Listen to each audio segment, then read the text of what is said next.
કાળિયા નાગની પત્નીઓ ભગવાનને એમ કહે છે કે તું વયો જા, તું નાનકડો બાળક છો, મારો સ્વામી જાગશે તો તને મારશે અને પછી મને બાળ હત્યાનું પાપ લાગશે, તું અહીંયાથી વયો જા. એટલે પછી ભગવાન જતા નથી અને ત્યારે ઈ નાગણો લાલચ આપે છે ભગવાનને. તમે જોજો સામ દામ દંડ ભેદ, એમાં આ ચારેય રીતિનો કૂટનીતિનો ઉપયોગ કરવાનો નીતિશાસ્ત્ર કહે છે. સામ દામ પહેલા તો સમજાવી જુઓ કે જળ કમળ છાંડી જાને, એટલે સમજાયું કે તું ભાઈ વયો જા, તો સમજણથી કોઈ માન્યું નહીં, તો પછી શામથી ન માને તો દામ, તો લાલચ આપે. શું આમે કોઈ સારો માણસ હોય ને, સજ્જન વ્યક્તિ હોય અને એની સામે કોક ગુંડો આવી જાય, કોઈ દુર્જન વ્યક્તિ આવી જાય, અસામાજિક તત્વ આવી જાય, તો એ જે ગુંડા લોકો હોય ને એ પેલા હારા લોકોને સમજાવે. એમે કોઈ માને નહીં તો પછી શું કરે, એ જે ગુંડા લોકો હોય ને એ હારા માણસને થોડીક લાલચ આપી દે. આટલા લઈ લે, તે જોયું છે ને, બસ મોઢું બંધ રાખજે, કોઈને કહેતો નહીં, આટલા લઈ લે, આટલી પેટી તારી, પછી ભૂલી જવાનું તારે. અહીંયા નાગણો પણ લાલચ આપે છે. લાખ સવાનો મારો હાર આપું, આપું તુજને દોરિયો, અને આ બધું હું કેમ કરીને આપીશ, ચોરી કરીને આપી દઈશ. અને ત્યારે ભગવાન કહે છે શું કરું તારો દોરિયો, સાને કાજે નાગણ તારે કરવી ઘરમાં ચોરીઓ. ઘરમાં જ ચોરી કરાય, ધણીયારે ખોટું બોલાય, અને તું ચોરી કરીને આપીશ, એ મારા કામની શું?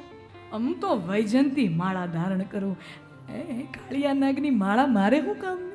વિનવે મૂકો અમારા કંથને, અમે અપરાધી કાંઈ ન સમજ્યા, ન ઓળખ્યા ભગવંતને. વિચાર કરો એનો અંત કેમ થાય, શરૂઆત ક્યાંથી થઈ?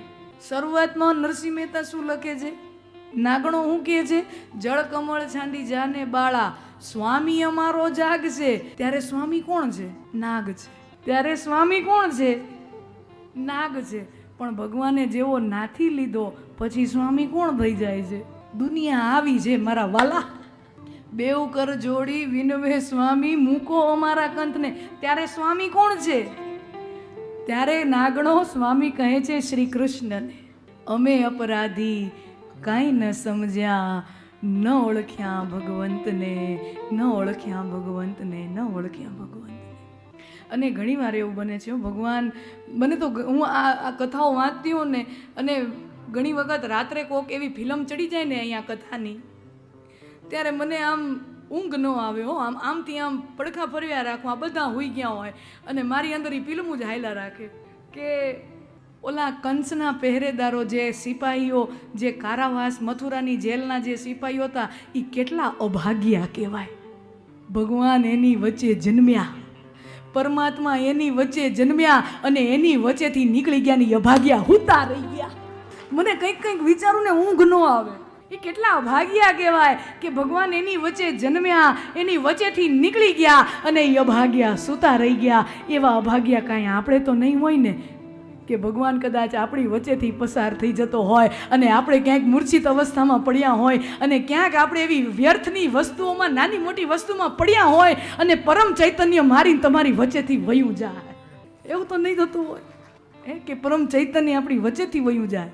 એમ કહેવાય કે નરસિંહ મહેતાના જુનાગઢ આવીને ભગવાને 52 વખત કામ કર્યા. 52 વખત ભગવાને નરસિંહ મહેતાના કામ કર્યા. મને હંમેશા એવું લાગે, એમ થાય, આપણે ઓલી કથાઓ સાંભળી છે ને કે કુંવરબાઈનું મામેરું ભર્યું, નરસિંહ મહેતાના પિતાનું શ્રાદ્ધ કરાવી દીધું અને આ કરી દીધું. નરસિંહ મહેતા ક્યારે થયા હતા? કેટલા વર્ષ થયા? ખાલી 500 વર્ષ થયા છે. માત્ર ને માત્ર. It's not about some prehistoric event. It's not some prehistoric event. It's just recent history. It has just happened some 500 years ago.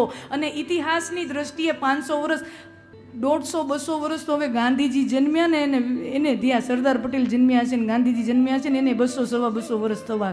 તો વિચાર કરો, એમ હિસાબ લગાવો તો 500 વર્ષ તો કાંઈ ન કહેવાય ને.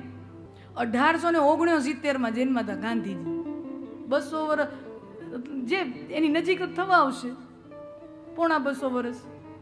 તો ગાંધી તો હજી ગઈકાલની વાત હોય, જેને આપણા દાદા જીવતા હતા ત્યારે જોયા હોય. બહુ દૂરની વાત નહીં, ખાલી આપણા દાદા જીવતા હોય ને ત્યારે ગાંધીજી હયાત હતા. તો 500 વર્ષ એ ઇતિહાસની દ્રષ્ટિએ બહુ કાંઈ લાંબો વર્ષ. It has just happened. અને કહેવાય કે ભગવાને એના એવડા કામ કરી દીધા. હું એમ નથી માનતી કે કોઈ પીળો પિતાંબર પહેરીને, કોઈ અહીંયા મોરપીંછ અહીંયા ખોંસીને, કોઈક વાંસળી અહીંયા લટકાવીને કોઈ આવ્યું હશે અને નરસિંહ મહેતાના કે મીરાબાઈના કોઈએ કામ કર્યા હશે. કદાચ એ વૈકુંઠથી નહીં આવ્યો હોય, પીળું પિતાંબર પહેરીને મોરલી લઈને નહીં આવ્યો હોય, પણ કદાચ જૂનાગઢમાં નગરમાં જ કોકને જોઈને હૃદયમાં ભાવ આવ્યો હોય, કોઈના હૃદયમાં ભગવાન જાગ્યો હોય કે આ નરસિંહો કેટલો ભગત માણા છે, આ નરસિંહો કેટલો સજ્જન માણા છે, આ નરસિંહો કેવો ભક્ત છે, ભગવાનનો હરિભક્ત છે, અને એના ઉપર આટલી ભીડ છે, એના ઉપર આટલી તકલીફ છે. અને એ સમાજમાંથી જ, ગામમાંથી જ કોક માણા એવું હોય ને, એણે એનું કામ કરી દીધું હોય, એની અંદર જ ભગવાને હાકલ કરી હોય, જા મારા ભગતનું કામ કરવાનું છે, તું જા કરી આવ. આમ કરીને ભગવાન આમ મારા ને તમારા કામ કરે છે, આમ ભગવાન મારા ને તમારા કામ